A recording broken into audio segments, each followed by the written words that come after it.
Handy resource indeed, your field guide. I'm most pleased to be included. Oh, it's you! Just the person I need. Samantha, is everything all right? No, it's not. It's my brother William. The one I told you about after Charms class. He's been cursed. He ignored my warning and now he's lying in St. Mungo's looking completely pathetic. He simply never listens. I'm sorry, how exactly has he been cursed? Oh, you won't believe it. Truly, but his feet were turned into purple beets. You can imagine his distress. And mine. I won't even go into the attention he was getting from our garden rabbits before he admitted himself to hospital. I'm so sorry. That sounds like a trying situation. I'm glad you understand. Everyone else just laughs at me as if it's a joke. No compassion at all. Well, it is an unusual situation. How did your brother end up like this? It's entirely his own fault. I told him about some research I'd done recently on our ancestor Marmaduke Dale. In particular, my discovery that Marmaduke's tomb was cursed. My brother's always making fun of my discoveries. This time, he laughed in my face. Told me I'd misinterpreted my findings.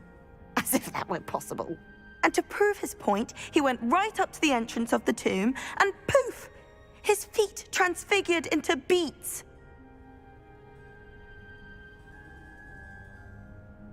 How awful. I can see why you're upset. He definitely needs some help. Exactly. He may be a cape flapper, but he's still my brother. And no one deserves such a fate to last forever, especially as the result of a single brainless mistake. Now I worry that if the curse isn't reversed, it could become permanent. Can't the curse be broken? Possibly. The curse stems from a crest that was stolen from Marmaduke. If the crest were returned to its rightful place upon his sarcophagus, then I believe that William's feet may be restored. You battled trolls when they attacked Hogsmeade, escaped a dragon, and I could tell by your work and charms that you're a skilled spellcaster. Returning a crest to a sarcophagus should be almost effortless for you. So, will you help us?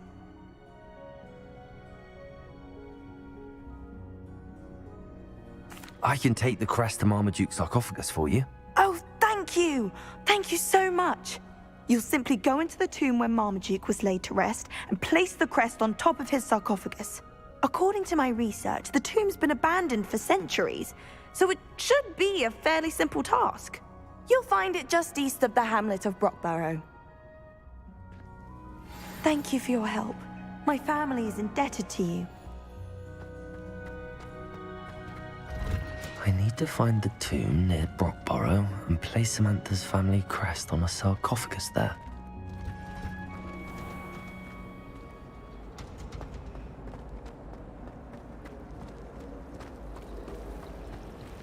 I wonder if you learn different things about astronomy as we walk.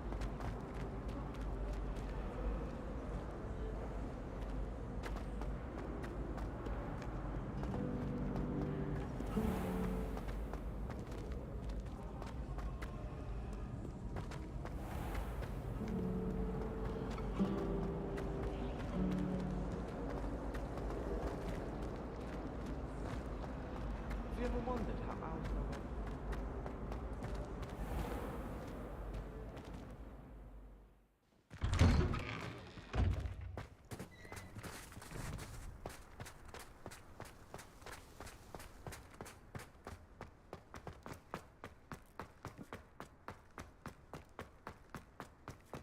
I heard Professor Weasley transfigured the book with all her test answers into an owl to stop students from cheating. Taking owls a bit too literally, if you ask me.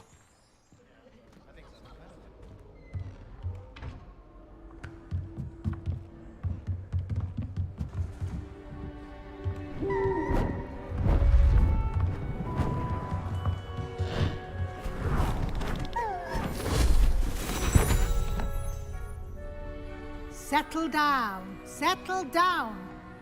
Transfiguration, as you may be weary of hearing me say, is an exact science that can take a lifetime to master. But we needn't be daunted. Almost anything can be transformed if you can just perceive the potential within it. as I see in all of you. Tremendous witches and wizards, every one of you. Or it could just be my eyesight. Now, you all know what to do.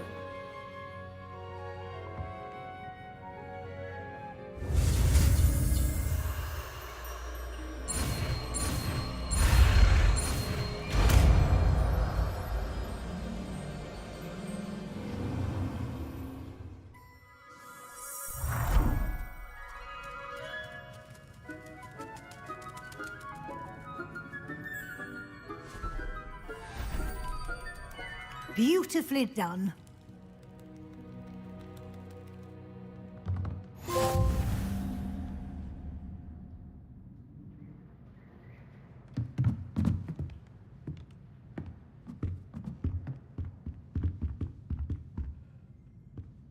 You wanted to discuss my progress so far this term, Professor? I did. You seem to have had no trouble in getting up to speed. And frankly, excelling in your schoolwork this year. Thank you, Professor. The extra assignments have been helpful. As I suspected they would be. Now, it seems you've been making excellent use of the opportunities presented by your field guide. Of course, the guide isn't the only measure of success. Deke tells me you captured a unicorn and brought it back to the Room of Requirement. Protecting so rare a beast is an accomplishment of which you can be quite proud. Thank you, Professor. I will say I'm especially impressed with all you've accomplished in light of the rumors of your extracurricular activities. Was your extended conversation with Mr. Ollivander after you'd obtained your wand, or subsequent search of the owlery, connected in any way to Professor Fig? Not at all. I enjoy talking to Mr. Ollivander. I'm fascinated by wand lore, and I'd never visited the owlery. Bit of a mess. I see. I admire your penchant for learning, but do remember that your classwork and field guide are designed to educate you thoroughly. It'll be the end of the year in no time, and you'll want to be well prepared for your OWLs. I'll provide a final assessment at that time to ensure that you're ready for your exams. Until then, well done. You are dismissed.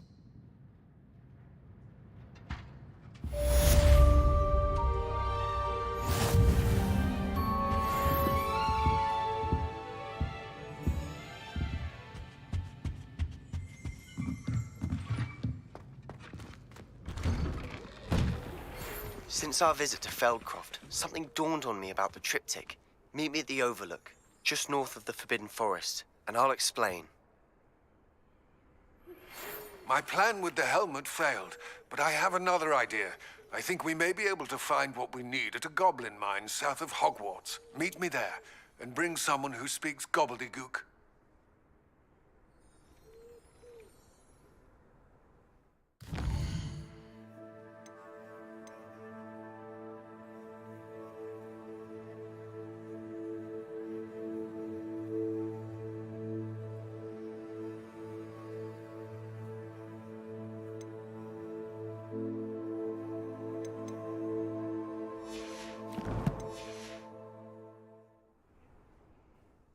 Hello, Gareth. So, has your aunt been taking it a bit easier on you lately? Unfortunately, no. In fact, a few days ago, she gave me a detention. I was only testing a new recipe in a mostly empty classroom, and the fire was put out quick enough. If you're setting things on fire, then perhaps you ought to rethink your choices. That's exactly what Aunt Matilda said. Can't let the doubters sway me. When they taste my latest brew, they'll forget their criticisms and the fires. It'll be bigger than butterbeer. Oh, that gives me an idea. Better write it down. Best of luck to you.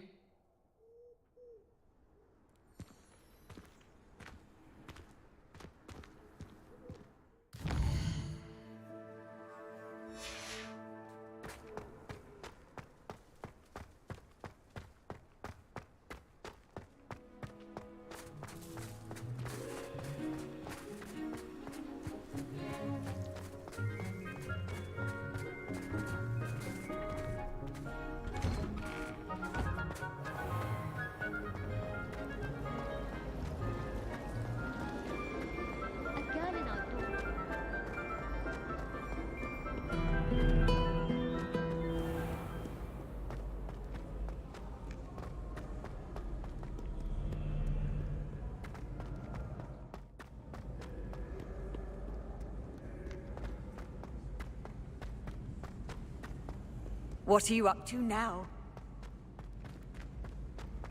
So frustrating. You wanted to speak with me, Mother? I had hoped to speak with you alone, Natsai. Your message mentioned your concern about an unusual creature that was spotted in the woods near Hogsmeade. That could have been anything.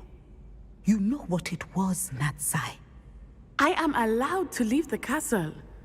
I am always careful, Mother. Careful. Officer Singer disagrees. She sent me an owl telling me that you have been trying to collect evidence of some kind against dark wizards. She berated me for not keeping a closer eye on you, and she is right. I do not want you visiting Hogsmeade for the near future. But Mother! My little gazelle, you are well-intentioned, but you must not meddle in the affairs of dangerous people. If someone had meddled in Matabeleland, Father would still be with us. I must get to class. Perhaps your friend can get you to listen to reason. So frustrating. She never listens to me. She called you her little gazelle. Is that a term of endearment where you're from? It is specific to me. I am the unusual creature in Hogsmeade she mentioned. Self-transfiguration is not taught at Hogwarts, so I am gently discouraged from practicing it. However, I am an animagus, and it is in my gazelle form that I have been able to wander the Highlands rather freely until now, much to my mother's chagrin. That is how I managed to spy on Rookwood and Harlow. How does it feel to transform into an animal? Well, the first time, it can be a bit unnerving. I felt a kind of searing pain and a strong double heartbeat. But it gets easier the more you do it. I no longer feel any pain, and I must say, I find a sense of comfort in the double heartbeat. And I love being able to view the world from a different perspective. Can you choose what form your animagus will take? Oh no, a person's animagus form is determined by their personality. My mother is convinced that my form is a gazelle because I adapt well to any situation. I believe it is because I can sense danger and keep my wits about me. Were you born an animagus, or did you learn to become one? Animagi are not born. The process is quite elaborate. It involves holding a mandrake leaf in one's mouth for an entire month, then placing the leaf in a crystal vial so that it is imbued with moonlight, then adding one of your own hairs. And that is just the beginning. Self-transfiguration is common among students at Wagadu, but Professor Weasley considers it much too dangerous to teach at Hogwarts. Now the nickname makes sense. What an extraordinary ability to have. It is. I love transforming, but Mother is less enthusiastic about it. She says that no creature, especially one as rare as a gazelle, should be bounding about where poaching has become so prevalent. She claims that she has foreseen tragedy befall me in my gazelle form. But she has used her sight to control me too many times. I no longer believe it.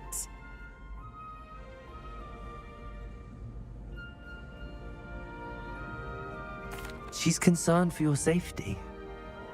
It may be best for you to stay away from Hogsmeade for now. That may be safe, but I do not believe that it would be best.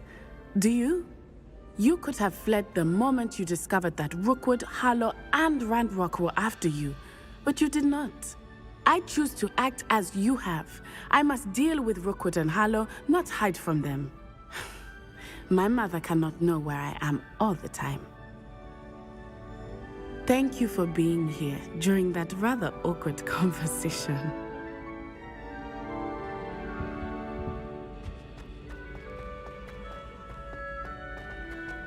I've always said that travel broadens the mind.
and it's getting worse.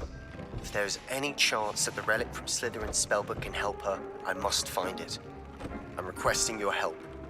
Meet me outside of Feldcroft, near the Catacomb. I have some promising news about the location of our Hebridean dragon friend and where to return her you-know-what. Meet me in the town circle in Hogsmeade.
I should let Deke know about the newborn Thestral.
Hello, Deke. You'll be pleased to know that a little Thestral was born. How wonderful to have more Thestrals in our world. Such misunderstood beasts. I'm sorry that we can both see Thestrals, Deke. Deke is privileged to see such majestic beasts, but sometimes wishes Deke couldn't. Deke is to blame. What do you mean, to blame?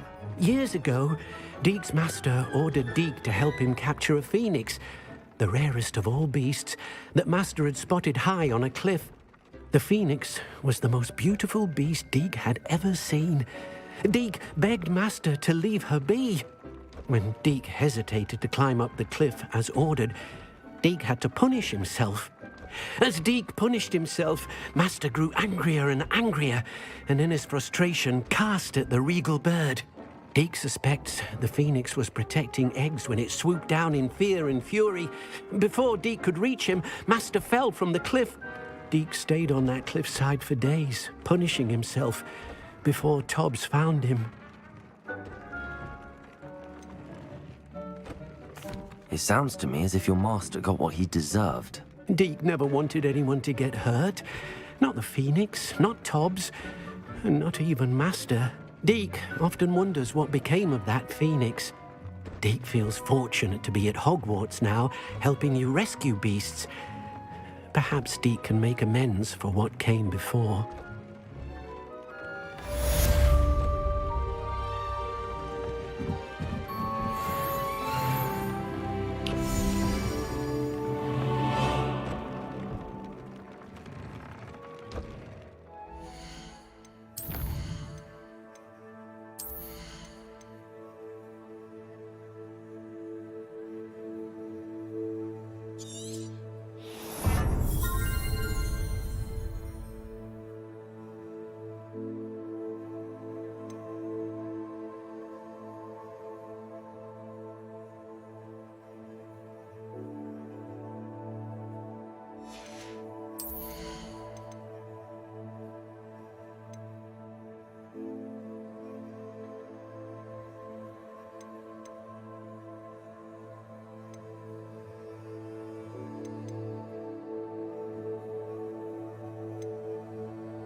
Hogsmeade, here I come.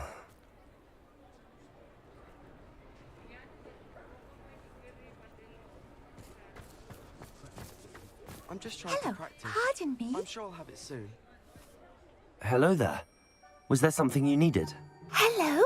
I was wondering if you would be interested in having your own shop and a house elf to help you with it. Penny's the name. Penny's mistress is selling this shop. And Penny is most eager to start working with the new owner. It might surprise you to know that Penny can sell practically anything.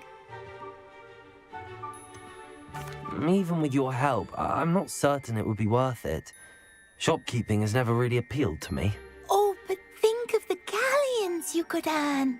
You'll be able to give Penny almost anything that you want to sell. It will be no work at all for you once the shop is up and running.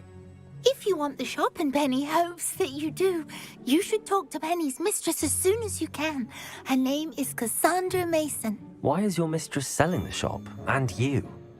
Penny cannot be certain, as Mistress Mason so rarely confides in her. However, she repeatedly mentions how tired she has become of trying to let the shop.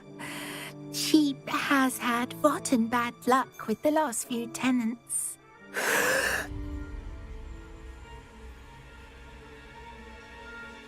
Are you all right? Are you holding your breath? Penny's fine. Sometimes Penny simply needs to remind herself to stop talking.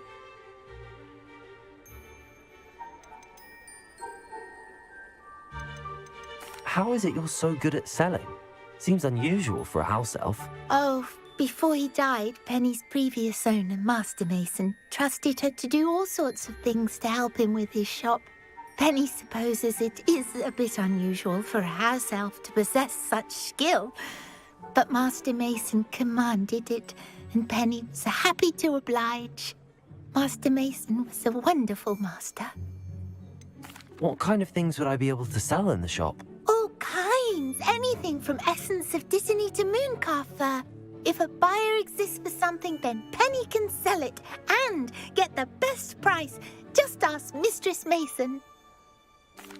All right. I shall go and find Madam Mason. Oh, this is splendid news indeed. You won't be sorry. You can find Mistress Mason at her home on the north edge of the village. Penny does hope she gets to work with you.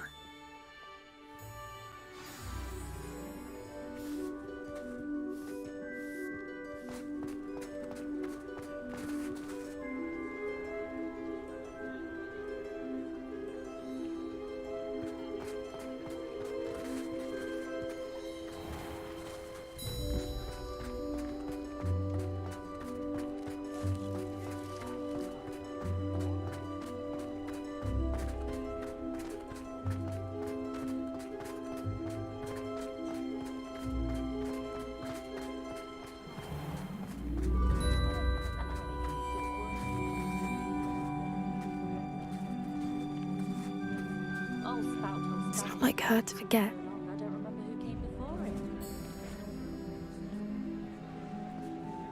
I didn't keep you waiting, did I? Not at all.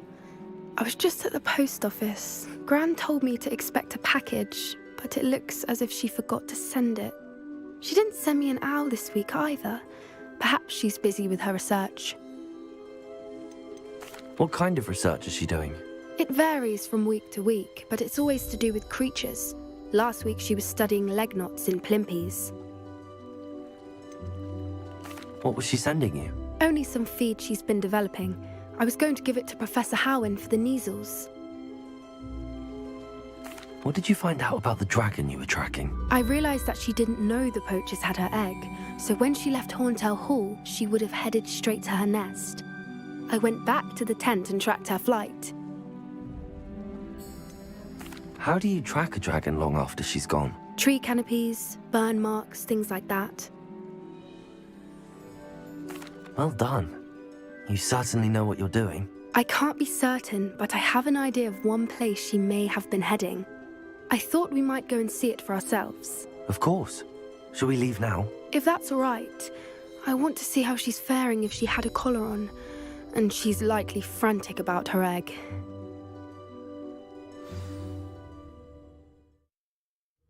Here we are. I do think this is where we'll find her.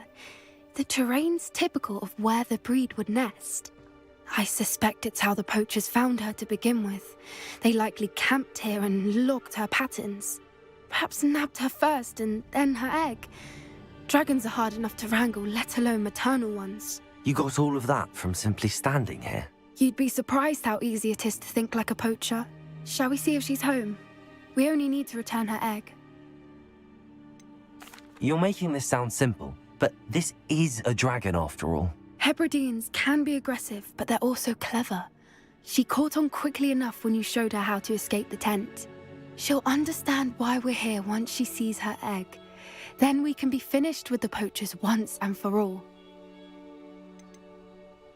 If you're right about finding her here, how do we go about returning the egg? Her nest will likely be in the heart of her den, which she will be keeping guard over. It might also be more charred than anywhere else, I imagine. Well then, let's find our dragon and return her egg. Wonderful. If she sees us flying about, she might take it as a sign of aggression or food. We should stay on foot. Oh, and one more thing. Let's not agitate her. Goodness knows she's been through enough already. I'm ready when you are.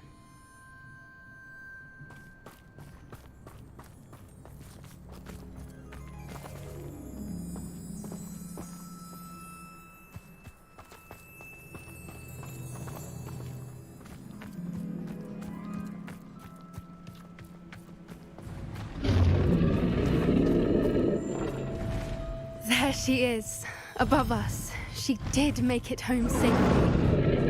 Oh, good. It looks as if she wasn't collared like the other dragons.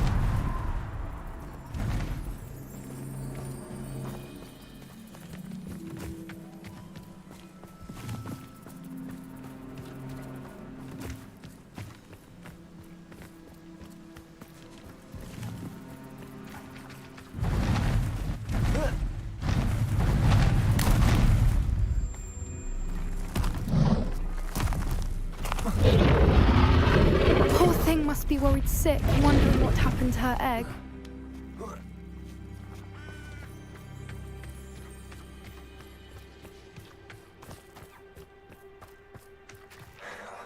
For what it's worth, she doesn't seem to have spotted us yet.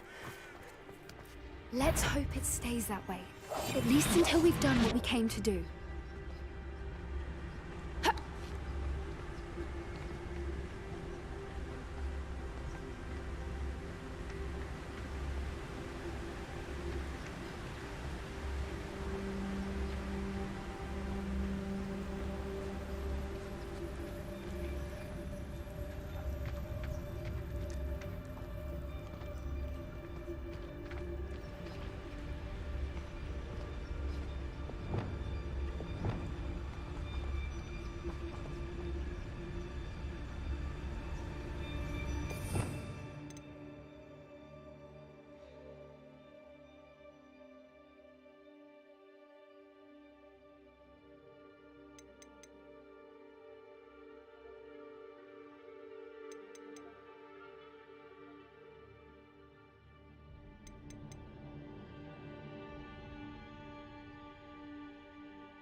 Stand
least 10 usually.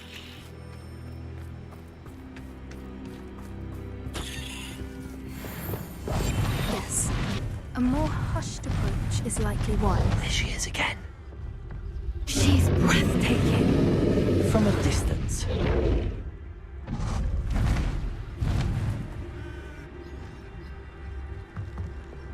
Reparo. Fantastic.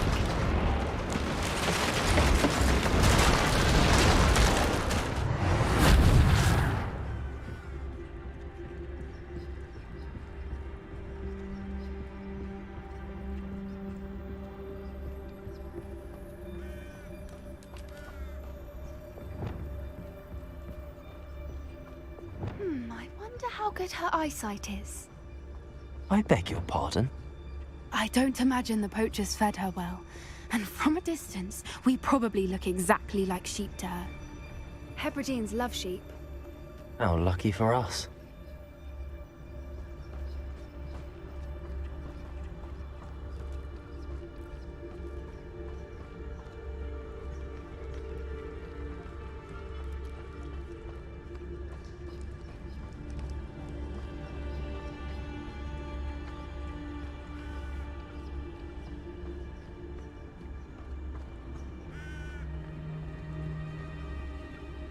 Watch your step.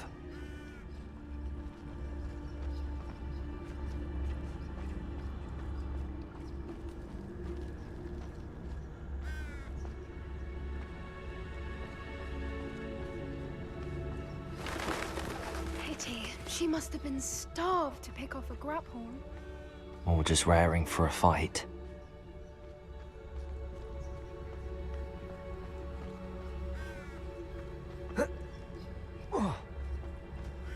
Quiet. What was that?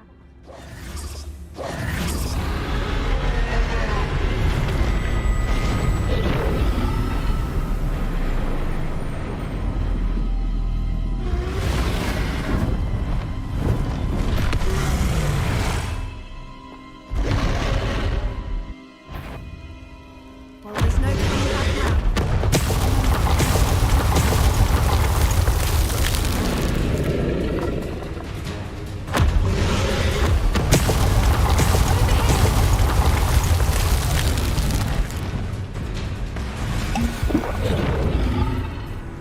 Watch out! It's her domain. She'll make sure we know it. Keep at it. We've just got to make it to the nest. Oh, she's making it easy.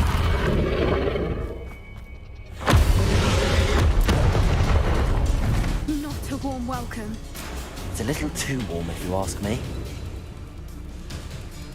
I don't suppose she listened to reason. I'd normally try, but we're well past that.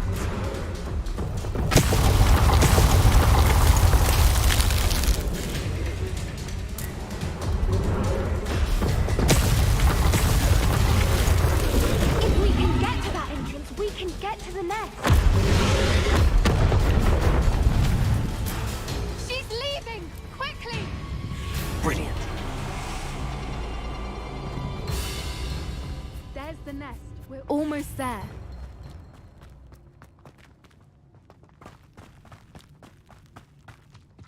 Why is every bridge here broken? Reparo.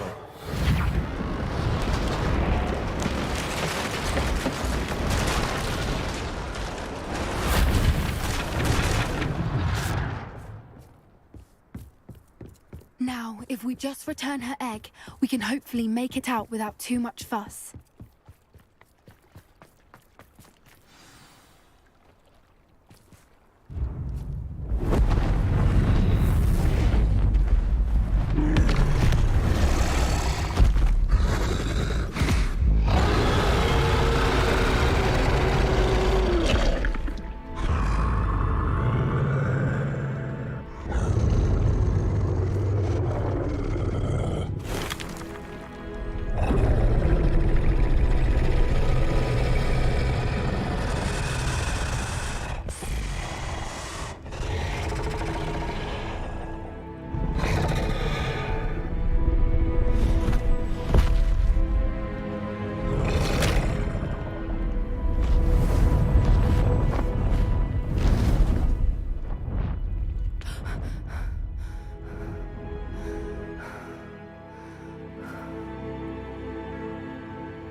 That was brilliant.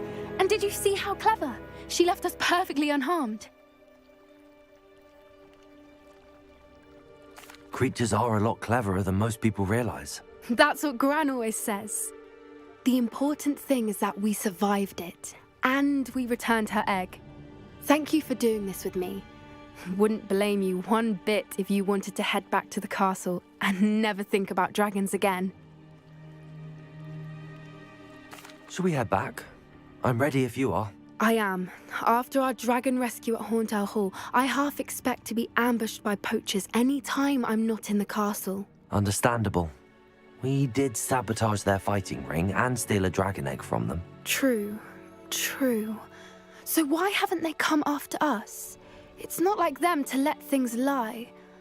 Unless... Unless what? Unless they haven't let things lie. Oh no, I can't believe I didn't see it. We need to leave. I need to send an owl.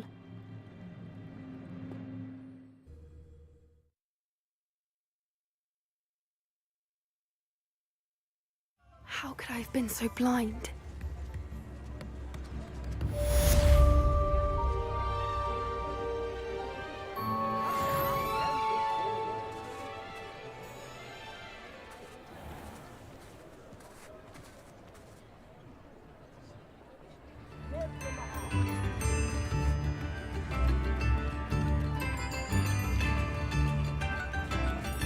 Revelio.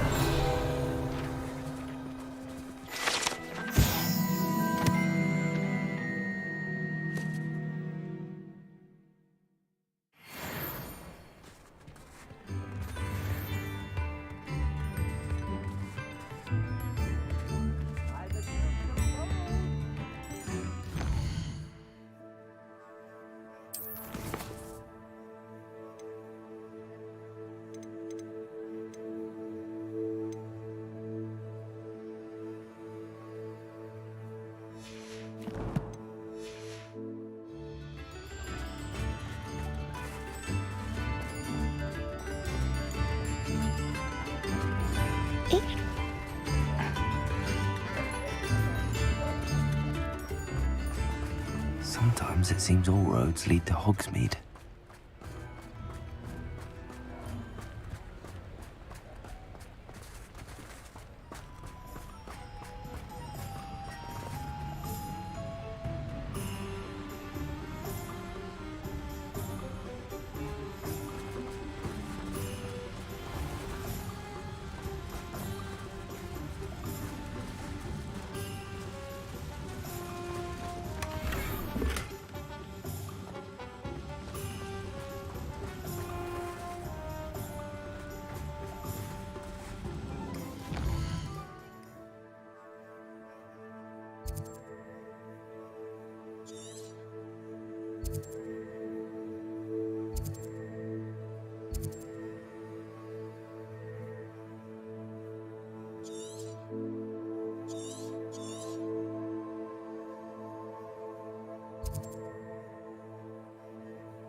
Hello, Madam Mason.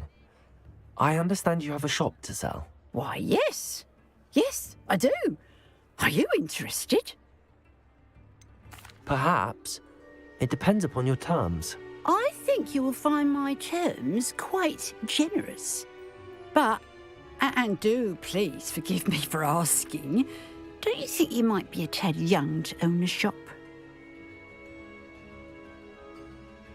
I have a knack for this sort of thing, if I do say so myself. If I can meet your terms, I hope that you'll sell to me. Well, I reckon you have the confidence needed for such a venture. And of course you'll have Penny to help you. That elf could sell tea to a troll. I assume she told you she comes with the place. She did indeed. I like you. Tell you what, I shall sell you the space for an exceedingly fair price. I think you might just be shrewd enough to make a go of it. An exceedingly fair price for a shop and an elf. What's the catch? Huh? You are wise to be wary in business dealings. No catch, really. I simply ask that you allow me to do you the favour of buying the shop back, at a discount, of course, should your efforts fail. The last thing we need here in Hogsmeade is for one bad apple to spoil the barrel, if you get my meaning. Yes. An unsuccessful shop would be bad for nearby businesses, I'd imagine. Quick one, you are. Do we have a deal? It looks to be rather a mess. Why haven't other tenants been able to make a go of it there? As you've no doubt considered, running a shop is not as simple as those less savvy might think. The new owner, however, will have something that previous tenants did not. The benefit of Penny's particular prowess. Her assistance will make all the difference, I should think, in both getting the shop ready for business and ensuring its success.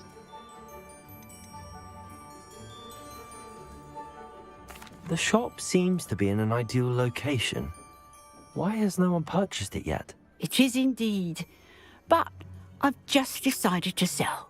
I've grown weary of being a landlady. My late husband was the one with a passion for shopkeeping and business in general. You'd be wise to take advantage of this opportunity before the offers start rolling in. What precisely do you mean, should my efforts fail? Honestly, I only mean that if for some reason you're unable to keep the shop going, I could help you cut your losses. That's all. But, as you've implied, the odds of that happening are remote. It does sound intriguing, but I need to consider my finances first. I'll come and find you if I'm interested. Very well. But I won't be able to keep the shop available for too long. If you do want the shop, I'd advise you to return to me as soon as possible.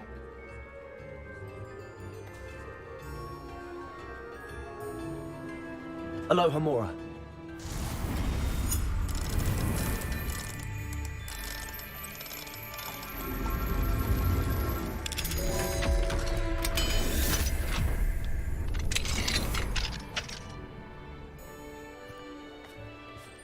What do we have here? A demiguise.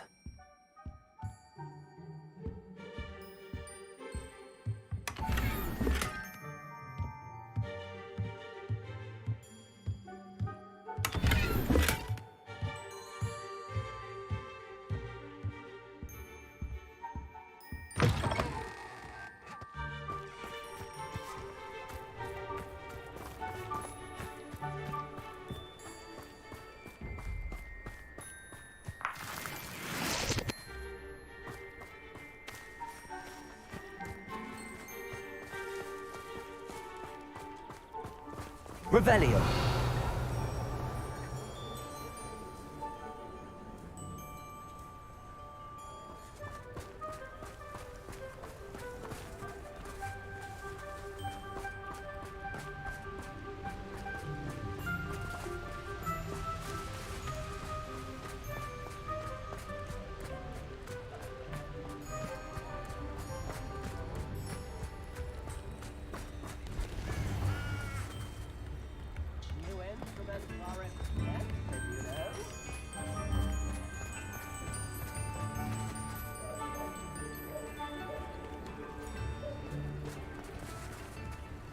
Does it get any more cozy than Hogsmeade?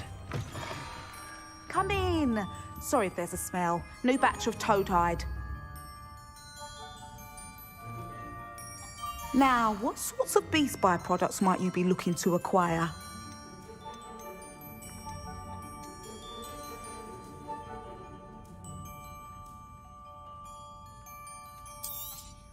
I don't mind selling things for certain clients. You know where to find. I'll not mind seeing you here again. Consider yourself welcome.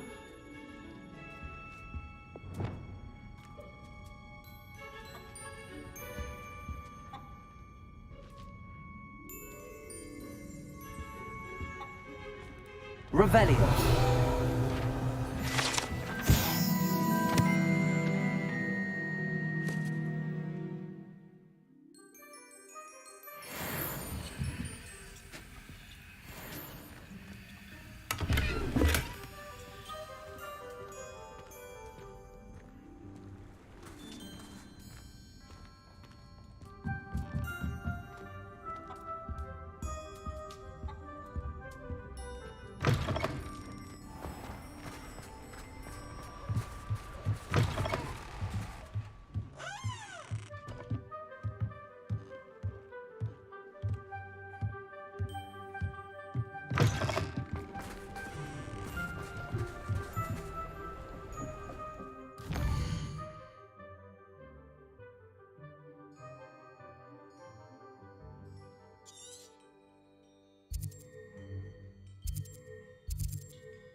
Hogsmeade, here I come.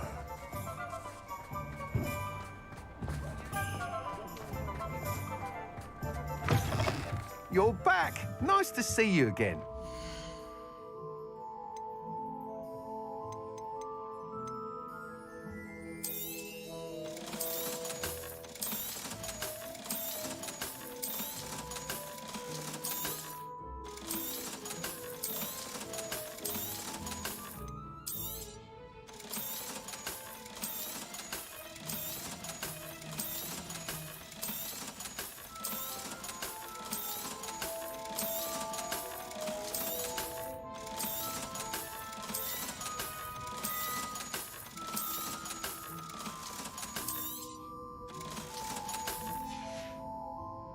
Thanks for stopping by. Hope to see you again.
Hello there.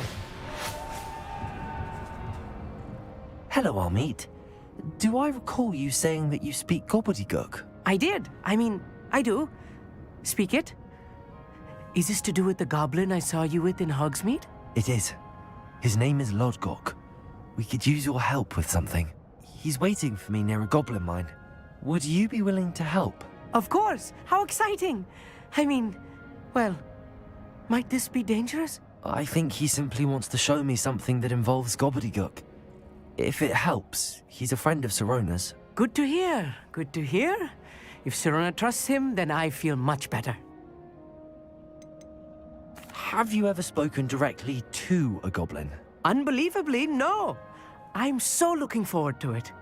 Actually conversing in gobbledygook with a native speaker. Cannot wait to confirm subtle bits of pronunciation and tone that may have eluded me, being self-taught and all.